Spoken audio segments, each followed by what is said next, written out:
Subscribe करें हमारे YouTube channel को और बेल आइकन को प्रेस करें हमारे लेटेस्ट वीडियोस को देखने के लिए।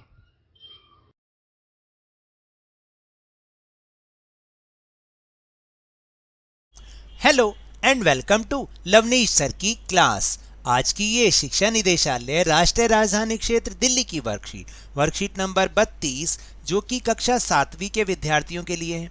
यह ली गई है गणित विषय से और इसमें आज हम जिस टॉपिक को समझ रहे हैं वह है त्रिभुज के गुण। तो त्रिभुज के बारे में तो हम इससे पहले भी कई वर्कशीट्स में जान चुके हैं। चलिए उन्हीं को याद करते हुए हम अपनी आज की इस वर्कशीट को शुरू करते हैं। तो शुरुआत करते हैं मेरे साथ और समझने की कोशिश करते हैं। देखिए सबसे पहला है कि आओ याद करें, यानी जो हमने सीखा हुआ है एक बार उसको याद कर लेते हैं। त्रिभुज के एक शीर्ष को उसकी सम्मुख भुजा के मध्य बिंदु से मिलाने वाले रेखाखंड को क्या कहते हैं? उसको कहते हैं माध्यिका। क्या कहते हैं? माध्यिका।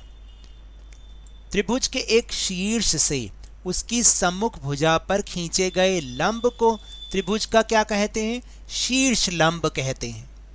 फिर तीसरा वाक्य है कि त्रिभुज की कोई दो भुजाओं की मापों का योग तीसरी भुजा की माप से अधिक होता है, क्योंकि ये हमारा फॉर्मूला भी है कि कोई त्रिभुज तभी बन पाएगा जब उसकी दो भुजाओं की मापों का योग तीसरी भुजा की माप से अधिक होता है। फिर तीसरा है कि त्रिभुज की कोई दो भुजाओं की मापों का अंतर तीसरी भुजा की माप से कम ही होगा, क्योंकि जब देखिए उन दोनों का योग तीसरी भुजा से ज़्यादा है तो जो उन दोनों का अंतर होगा यानी माइनस करके जो आंसर आएगा वो नेचुरल बात है तीसरी भुजा की माप से कम ही होगा। और आखिरी में है कि पाइथागोरस गुण केवल खालिस्तान त्रिभुज के लिए होता है। तो खालिस्तान में क्या आएगा? खालिस्तान में आएगा समकोण त्रिभुज के लिए होता है, और इसको हम अभी आगे करके भी देखेंगे। तो चलिए अब हम चलते हैं दूसरे प्रश्न की ओर। फिर दूसरा प्रश्न है कि कागज की 21 पट्टियां निम्न दिए गए निर्देशों के अनुसार काटिए।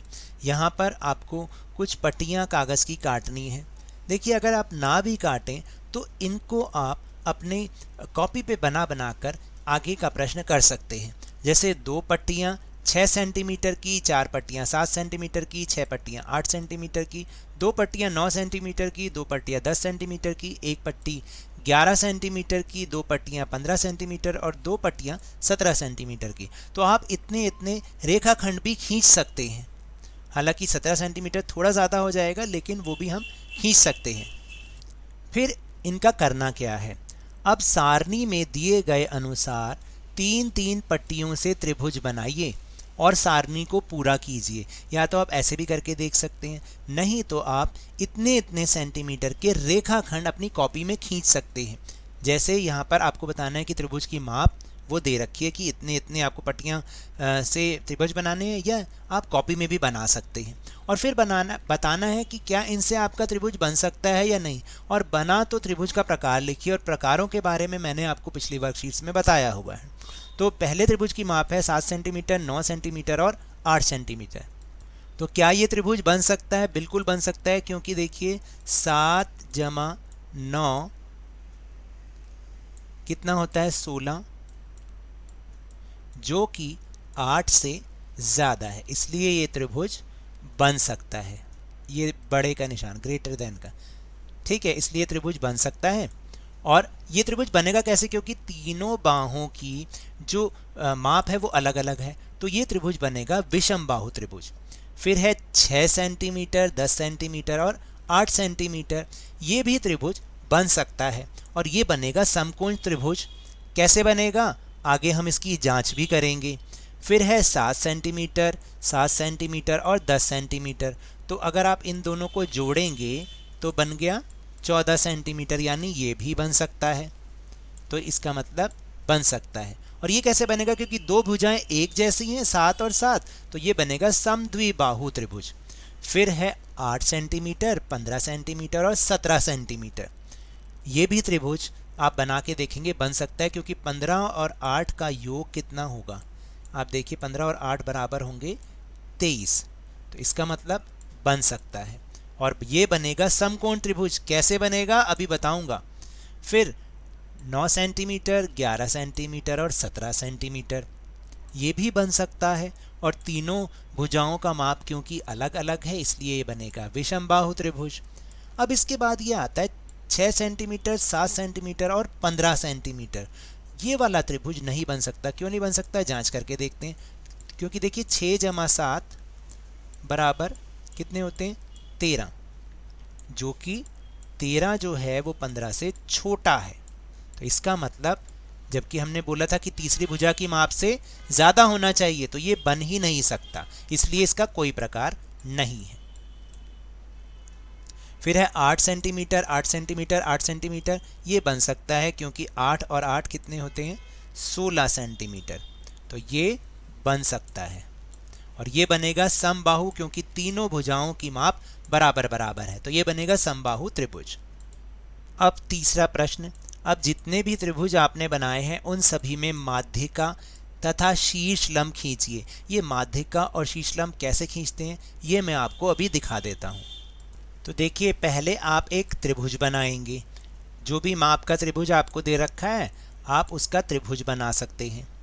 ठीक है, इस तरीके से हम यहाँ पर एक त्रिभुज बनाते हैं। अब यहाँ से आप किसी भी जो मध्य बिंदु को मिलाते हैं, ये सारी क्या है, ये है त्रिभुज की माध्यिका। क्या है, ये है त्रिभुज की माध्यिका। मैं यहाँ लिख देता हूँ, माध्य,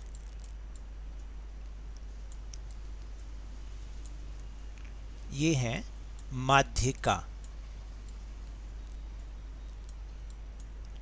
और जब हम शीर्ष से और 90 डिग्री का कोण बनाते हुए एक लंब खींचते हैं यहाँ पर, यहाँ तक, तो इसको हम कहते हैं शीर्ष लंब।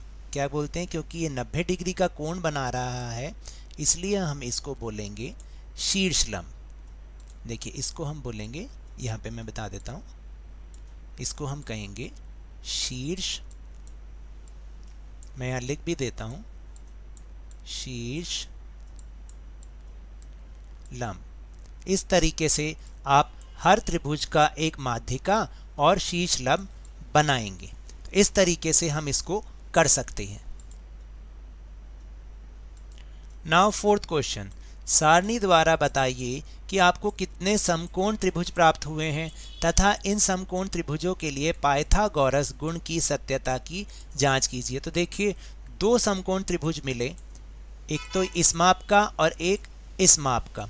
अब हम पाइथागोरस प्रमेय या पाइथागोरस गुण इसका देखते हैं। देखिए, पाइथागोरस गुण क्या होता है कि a का स्क्वायर प्लस b का स्क्वायर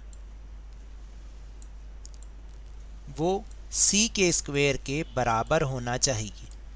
ठीक है, तो पहले वाले में अगर हम देखें तो जो इसमें माप बनेगी वो बनेगी 6 का स्क्वायर जमा 8 का स्क्वायर बराबर 10 का स्क्वायर। तो 6 का स्क्वायर या 6 का जो वर्ग होता है वो कितना होता है, 6 गुना 6 36 और 8 64, 8 को 8 से किया 64, और 10 का वर्ग होता है 100, और इनको आप जोड़ोगे तो यहाँ पर भी 100 आएगा और यहाँ पर भी 100 आएगा। आपको इस तरीके से करना है। तो इसका मतलब हमारा ये बिल्कुल सही है, और ये समकोण त्रिभुज के लिए है, तो ये बिल्कुल सही है, ये समकोण त्रिभुज ही बनेगा। फिर दूसरे त्रिभुज की माप थी ये वाली, इसको भी हम एक बार करके देख लेते हैं। फिर दोबारा 8 का स्क्वायर जमा 15 का स्क्वायर या वर्ग बराबर 17 का वर्ग। तो 8 का वर्ग कितना होता है, अभी हमने करा था 64, और 15 का वर्ग कितना होगा 225, और अगर हम 17 का वर्ग खोलेंगे तो ये हो जाएगा 200, ये हो जाएगा 289। अब आप इनको आपस में जोड़ेंगे तो कितना उत्तर आया 289, ये मेरे से थोड़ा सा ख़राब लिखे जा रहा है, आप इसको प्लीज़ मैनेज करें थोड़ा सा। और ये सामने भी 289, इसका मतलब ये दोनों के दोनों ही समकोण त्रिभुज बनेंगे। तो पाइथागोरस गुण से हम ये जांच सकते हैं कि वो त्रिभुज समकोण त्रिभुज ही बना है।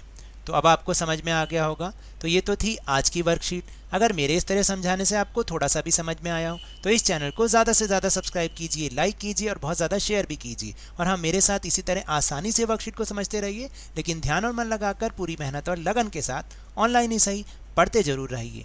और अगर आपको कोरोना वायरस को हराना है ना, तो मास्क जरूर पहने और जब भी संभव हो, जब भी उपलब्ध हो, इसका टीकाकरण अवश्य कराएं, क्योंकि कोरोना को हराना है और ज़िंदगी को फिर से एक बार सुहाना बनाना है। इसी उम्मीद के साथ बहुत बहुत धन्यवाद।